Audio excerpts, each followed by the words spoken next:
Hello everyone. तो कल अपन ने पीएनपी और एनपीएन ट्रांजिस्टर के लिए एनर्जी लेवल डायग्राम देख लिया था। ठीक है, नेक्स्ट हम इनके बीच में जो करंट जो कंपोनेंट हैं उनके बीच में रिलेशन देखते हैं। जो आई करंट आईसी करंट और होल के कारण होगी और इलेक्ट्रॉन के कारण होगी, उसके बीच में हम रिलेशन देखते हैं। ठीक है, तो ये सभी को पता हमें जो उत्सर्जक आधार संधि है JEB, एमीटर बेस जो संधि है उसको तो हम फॉरवर्ड बायस रखते हैं। ठीक है, और जो JCB होती है मतलब जो कलेक्टर बेस जो संधि होती है उसको रिवर्स बायस रखते हैं। जब ये एक्टिव कंडीशन में होगा, ये कंडीशन होनी चाहिए तभी एक्टिव कंडीशन में रहेगा। ठीक है, ये चीज़ हमने देख ली थी। नेक्स्ट हम देख रहे हैं एनपीएन और पीएनपी ट्रांजिस्टर के लिए। एनपीएन होता है और पीएनपी ट्रांजिस्टर के लिए कि जो टोटल करंट होती है वो क्या होती है। ठीक है, एनपीएन ट्रांजिस्टर में आई होती है, आई इलेक्ट्रॉन के कारण होगी प्लस आई होल के कारण होती है। ठीक है, तो हमने ये कहा था कि इसको नेग्लिजिबल मानते हैं। ठीक है, एनपीएन ट्रांजिस्टर में बहुत कम होते हैं, इसको ये माइनॉरिटी चार्ज कैरियर है और ये मेजॉरिटी चार्ज कैरियर है। ये अल्पसंख्यक वाहक है और जो इलेक्ट्रॉन होते हैं वो बहुसंख्यक वाहक है। तो जो माइनॉरिटी चार्ज कैरियर होल बहुत कम होते हैं, ठीक है, तो इसके कारण करंट बहुत कम फ्लो होगी, जिसको हम नेग्लिजिबल मानते हैं। ये मानते हैं एक्चुअली आई ओनली इलेक्ट्रॉन के कारण फ्लो होगी। ठीक है, अगर नेक्स्ट पीएनपी ट्रांजिस्टर के लिए देखें, पीएनपी ट्रांजिस्टर में क्या होता है, आई करंट होगी, आई होल के कारण होगी प्लस आई इलेक्ट्रॉन के कारण होगी। इलेक्ट्रॉन के कारण जो करंट होती है उसको नेग्लिजिबल मानते हैं, क्योंकि इसमें जो इलेक्ट्रॉन होते हैं वो माइनॉरिटी चार्ज कैरियर है और जो होल होते हैं वो मेजॉरिटी चार्ज कैरियर है। ठीक है, तो ये मेजॉरिटी चार्ज कैरियर है, तो इसके कारण जो करंट फ्लो होगी वो उसको प्रायोरिटी दी जाएगी। ठीक है, तो आई बराबर आई होल के कारण। यहाँ तक सब समझ आ गया। और हमने ये भी देख लिया था जो IB करंट होती है, बेस करंट होती है, वो IE और IC दोनों करंट के अंतर के बराबर होती है। ठीक है, IE माइनस IC। ये क्यों किया, इसमें सिर्फ घटा, क्योंकि इस जो ये करंट होती है वो ज़्यादा होती है। क्यों होती है, क्योंकि ये इलेक्ट्रॉन के कारण भी होती है और इलेक्ट्रॉन जो होल संधि को पार करके, पहले बताया था, होल संधि को पार करके दूसरे जो बैटरी के पास पहुंचते हैं तो उसके कारण भी होती है, होल के कारण भी और उनके कारण भी, इसलिए ये ज़्यादा होती है इसकी कंपैरिजन में। ठीक है, तो IB करंट होती है ये इसके अंतर के बराबर होती है। एनपीएन ट्रांजिस्टर में ये इलेक्ट्रॉन के कारण और ये भी इलेक्ट्रॉन के कारण। इसी प्रकार अगर IB पीएनपी ट्रांजिस्टर में देखें तो I ये होल के कारण, क्योंकि इसमें होल मेजॉरिटी चार्ज कैरियर है। ठीक है, IC होल के कारण। ठीक है, ये दोनों में अंतर है। या फिर इसको बोलते हैं I बराबर IB प्लस IC।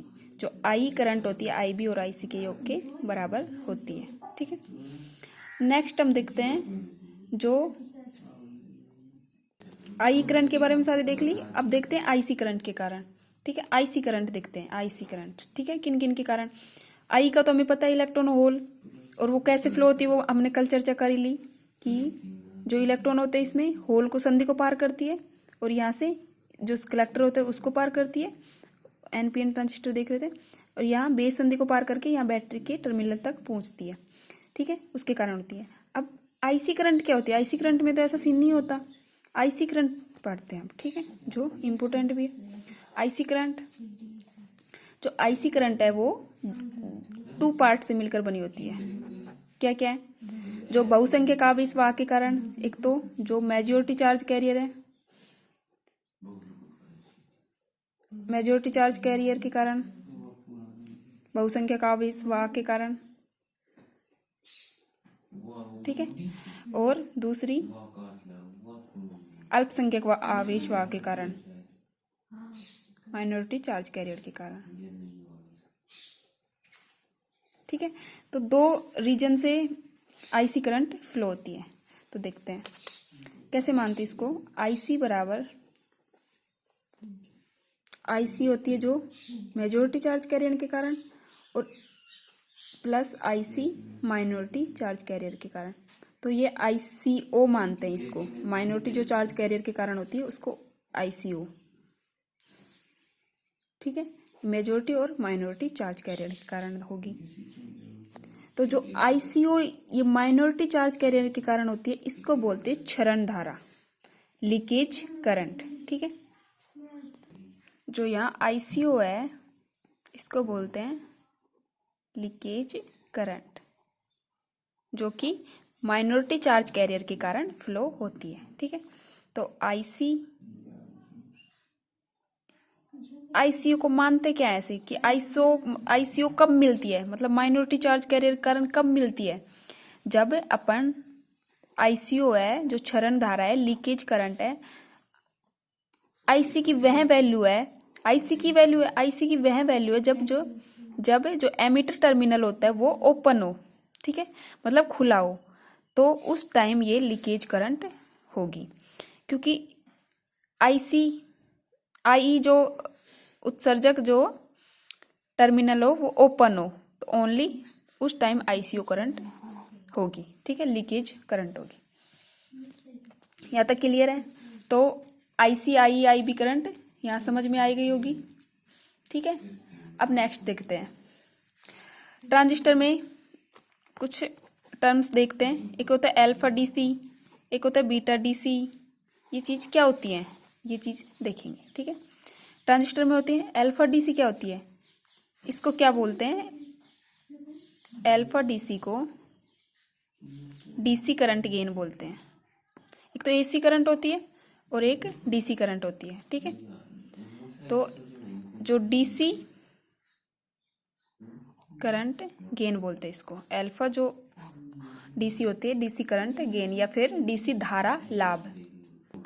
तो अल्फा DC क्या होता है, इसका फॉर्मूला क्या होता है, अल्फा DC बराबर जो कलेक्टर करंट होती है और उसका जो एमिटर करंट होती है उसका रेशियो अल्फा DC के बराबर होता है। जो DC करंट गेन है, DC धारा लाभ है, उसके बराबर होता है। तो यहाँ से हम क्या लिख सकते हैं, IC बराबर I अल्फा DC, ठीक है, ये इसके सफिक्स में। तो जो अपने पास ये आया था कि IC करंट है तो IC प्लस ICO के बराबर होती है, minority charge carrier plus majority charge carrier. तो IC की जगह में, और सेकंड क्या था, IE होती है वो IB होती है, IE माइनस IC होती है, ठीक है।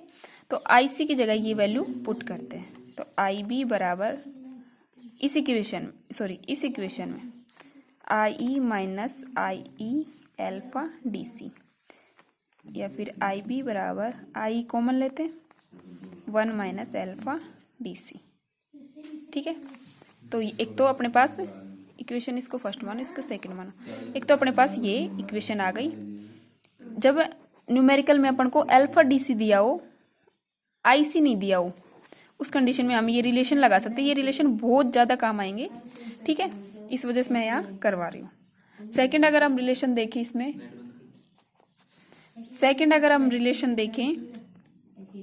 तो IC इसकी जगह ये लिख सकते हैं, IC बराबर IE alpha DC plus ICO। तो सेकंड ये आ गया, मतलब IC अगर करंट अगर नहीं दी हो तो उसको हम जो DC करंट गेन है उसके आधार पर हम निकाल सकते हैं। जो अल्फा DC है वो किस चीज को शो करता है, वो उस चीज को शो करता है जो एमिटर से जो चार्ज कैरियर हैं जो कलेक्टर तक पहुंचते हैं। कोई भी आवेशवाहक जब कलेक्टर तक पहुंचते हैं, इस चीज को हम अल्फा DC बोलते हैं। या फिर हमें अल्फा जो AC होती है वो क्या होती है, अल्फा AC बराबर delta IC upon delta IE, ठीक है। कौन सी कंडीशन में होगी, इसके लिए भी कंडीशन VCB है, जो कलेक्टर बेस संधि है उसकी वोल्टता है वो कांस्टेंट हो, ये अल्फा AC होती है, ठीक है। ये डेल में ये डायरेक्ट IC अपॉन IE, तो ये delta IC upon delta IE, ये बाद में देखेंगे, ग्राफ से देखेंगे कैसे आई, ठीक है, ये इसके इक्वल होती है। ओके, यहाँ तक क्लियर। कल करते हैं नेक्स्ट।